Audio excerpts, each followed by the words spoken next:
kids, what's happening? I gotta get a new toolbox. I mean, I've got this little one here, and it's full to the top. The drawers are all jammed full of stuff. These drawers are so full when I open them that they get stuck half the time. I got this toolbox up here that's loaded. I gotta get a nice big standing toolbox, so I've been looking at them, but I haven't pulled the trigger on that yet. How y'all doing today? It's good to have you along. Good to see you again. Thanks for joining me in the man cave. We have really had some weather here. Haven't been doing a whole lot of riding this week because, even yesterday, severe storms like all day yesterday. And the thunder and lightning was just incredible. I mean, they were like those big crack. It just kind of shook the whole house. So, but what I wanted to do, and I haven't done it yet, is take you guys on a bike ride with me again, like I've done before. I don't do it a whole lot because I don't like to film while I'm riding. So, there's a couple of options. Now, all of my videos I film, with the GoPro camera now. Nice little cameras. They seem to be, I just got an 8, and this is the 7. So the 7 had a few little glitches, but it was okay. It took some pretty decent videos. The 8's been working real well, though. I haven't had any trouble with it yet. But when I go on the bike, I have kept the camera like between my legs, and then when I get to riding, I'll just pick it up, and fan it around, aim it at myself or whatever, if I'm by myself. But that can be extremely dangerous. I tried this little mount here on the handlebar, where I could aim it different directions. But what would happen with that is, the handlebars vibrate, so the camera's sitting there bouncing around, and it wasn't a good option to put it there. And then it wasn't really even if I mount it out here somewhere, you don't even see the bike, you're just seeing the road. So, you can see that driving your car. I try to get the image of, from behind the handlebars, so you actually get the feel that you're riding. So how do you do that? Well, probably one of the easiest ways that I found to do is by mounting the camera on my helmet. And that way, as the camera's on my head, wherever I look, that's what you're seeing pretty much. And that's all fine and dandy, but you guys that know me know that I don't normally wear a helmet. This helmet is pretty old, probably bought it in the 90s, and it doesn't really fit my head. I got a big head, and when I wear this helmet, it squeezes my head. I hate wearing it. It's very uncomfortable. Yeah, I know, I'm going to hear it about, Itchy, you should wear a helmet every time you ride. I don't.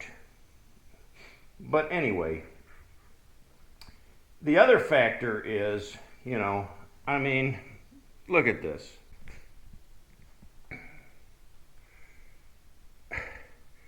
I feel kind of self-conscious with the camera stuck up on my head. I just think it's kind of... It doesn't come natural as a biker, to have a camera visible. And then when I use this camera, I have to plug the cord in and wrap the cord back around so that I got the mic somewhere inside my bandana so that it muffles the wind. You don't hear the wind sound. You can actually hear the engine. And you can actually hear my voice if I decide to add some commentary.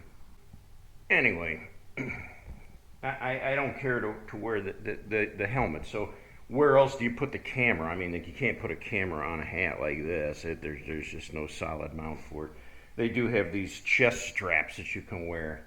That the camera sits right here in the middle of your chest. That's kind of goofy. I don't want to wear anything like that. So I'll go with the helmet cam, and I'll just have to bite the bullet, wear my helmet, and take you for a ride here. Waiting for a decent day, though, where it's not going to storm or anything like that. Now, I don't know about you, but when you're on the bike, you got to know that people are looking at you. To me, I try not to pay any attention to it. I don't have like a big ego or anything. But, if you're in the car, you're riding in the truck, you don't even think about that. Nobody's looking. Nobody cares. Nobody can even see you in the truck. And they're not, there's a million Chevy trucks on the road. They're not looking at my Chevy truck, like, wow. No. But when I'm riding the hog, I put a lot of work into this thing, and I would say when it's all cleaned up, and it's pretty dirty now it's got some road dust on it. When it's all cleaned up and shiny, it's like eye candy. And people will you stop at a light and somebody will pull up next to you, and they're like checking you out. And I don't have a big ego or anything, I'm not going to sit there, blah, blah, blah, blah, blah, blah, revving my throttle and trying to act like a hotshot. I'm just like looking straight ahead. Like, I know they're looking at me, but I'm not going to look. I'm just going to look straight ahead. Kind of a weird feeling. But you get that when you ride a motorcycle. Not just any motorcycle. Of course, the more custom your bike is, the more you're going to get ogled and looked at.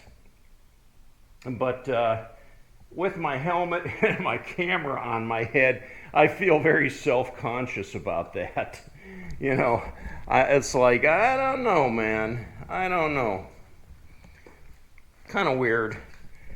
But I will wear it for you, and I will take a ride. And I can't tell you when I will do that. I've got some stuff to do today, so I can't really take time to go out and do a joyride and with the camera or anything like that. Anyway, that's my rant for today. I appreciate you guys hanging on. I appreciate you subscribing to my channel and for watching. Thanks for all the comments. You guys are great. Some of you are very steady about posting comments on there, and it's almost like I'm getting to know you. So that's a good thing. It's kind of fun. I do read every single comment, and every once in a while I get some spam. You get these like X-rated sites or something, and they try to squirm in a comment on your video. You got to watch for those, and of course those get flagged right away and deleted. Also in the comments, any vulgar language is flagged. So anything that has, say, like the F word in it, boop, goes right into another like held for review folder, and where it gets reviewed, and if it's acceptable it can get posted. If it's unacceptable, it gets deleted. Doesn't happen very often to me, but every once in a while somebody will have a burr up their butt and really carry on with some really vulgar ranting, and you're not going to see those comments down here. They won't post. You can write comment all day with your vulgarities, and it's not going to show. So you're just wasting your time, basically. As far as my videos go, I appreciate your input, though. I really, really appreciate your input. I don't claim to be an expert biker. I'm not a mechanic. I just like to ride, and I've had this bike for a long time, and I try to keep it up. There's a lot of things I don't know. There's a lot of things that I can screw up really quickly, but I have done things, like changing the tires, replacing the starter, putting new plugs in it, cleaning the air filter. I'm not afraid to get into it if I have to, but when it comes right into the hardcore stuff, Now, I might be a little leery about some of that stuff and take it to an expert to have it done. But anyway, you know, I don't claim to be anybody special. Just an average guy with a motorcycle that likes to ride. I appreciate it if you give me some tips when I am steering you the wrong way, because sometimes I say the wrong thing. Sometimes I might direct you to do the wrong thing, because like I said, I'm no expert at all. But I appreciate your help. I also appreciate the ideas for videos. If you got an idea, if you got something you'd like me to talk about, perfect. You know, that helps me out. I'm glad. I'm always happy to talk. I can talk about just about anything. I've got old stories I can tell, but I don't always like to tell stories. I just like to chat or talk about a certain topic or something like that too. So anyway, thanks for joining me today. If you haven't yet, give me a thumbs up and subscribe to my channel. I would certainly appreciate it. And oh, by the way, Itchy's wearing his new knife. I told you I'd have it in my pocket from now on, and kind of like it. It's a little stiff yet. I gotta. In fact, I'm gonna put a little WD-40 on that thing and get it loosened up a little bit, so it'll flip open really easy, you know, with the click of the thumb. Till next time, cats. I'll talk to you later.